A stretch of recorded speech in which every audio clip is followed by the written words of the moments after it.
दोस्तों, एक बार फिर आपका अग्रवाल जी चैनल पे आज स्वागत है। दोस्तों, जैसा कि हमारा शीर्षक है आज कि बनिए का दिमाग। जानते हो बनिए का दिमाग क्या होता है और बनिया क्या होता है?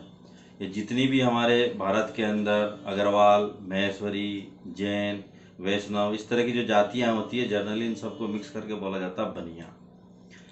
और जितने भी इंडस्ट्रीज है आज इंडिया के अंदर, वो सारे अधिकतर मतलब 80% से ज़्यादा लोग बनिए हैं।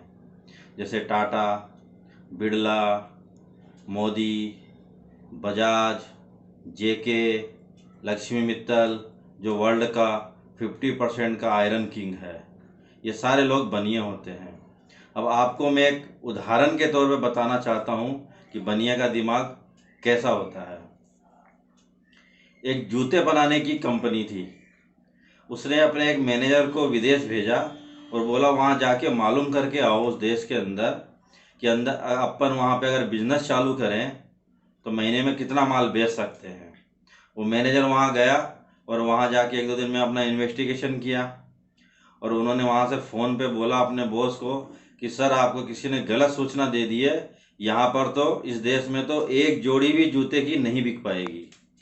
तो उनके बॉस ने बोला ठीक है, तुम वापस आ जाओ। उसके बॉस ने सोचा यार, कोई अपने को गलत इन्फॉर्मेशन तो नहीं दे दिया किसी ने। तो उसका एक बनिया था मैनेजर, उसने सोचा चलो इसको भेज के देखते हैं। तो उसने दूसरे दिन उसको भेज दिया वहाँ पे। और जब वो बनिया मैनेजर वहाँ गया और इन्वेस्टिगेशन किया तो तुरंत उसने फ़ोन किया अपने बॉस को कि सर, मैं कल की फ़्लाइट से वापस आ रहा हूँ और आप जितना भी माल बना हुआ सर आप पैक करके तैयार करिए।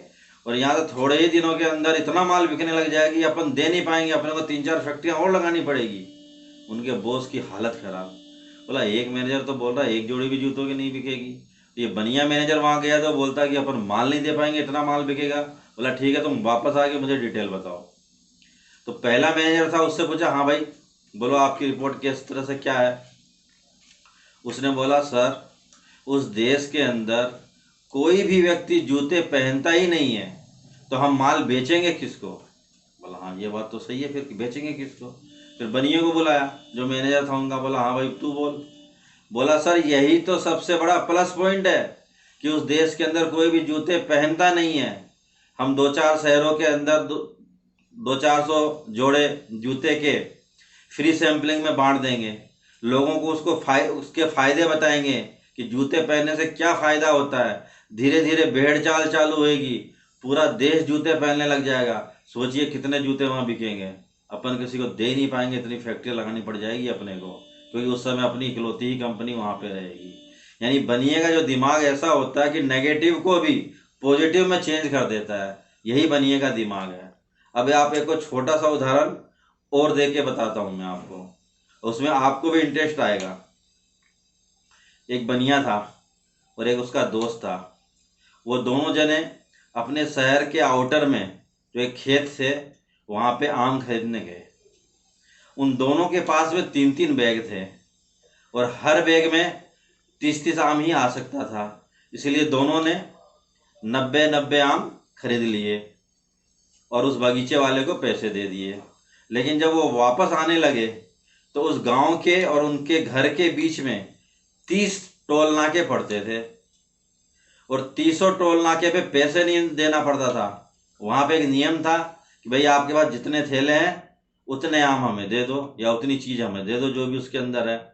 तो उनके पास में 3-3 थैले थे, हर थैले में 30-30 आम थे। तो जो उसका दोस्त था बनिएगा, वो जब वापस लौटा तो हर टोल नाकों पे एक एक आम एक एक थैले में से देता गया। 3 थैले थे, तीनों में 30-30 आम थे। 30-30 आम पूरे के पूरे 30 टोल नाकों पे दे दिया उसने।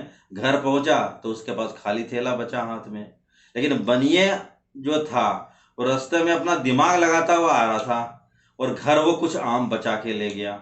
अब आपको ये बताना है कि वो कितने आम अपने घर ले गया। जरूर कमेंट बॉक्स में बताइएगा मुझे कैलकुलेशन करके कि वो कितने आम अपने घर ले गया और कैसे ले गया। और आपको अगर मेरा ये वीडियो अच्छा लग रहा हो तो लाइक ज़रूर कीजिएगा, कमेंट ज़रूर कीजिएगा, फॉरवर्ड ज़रूर कीजिएगा। जय हिंद।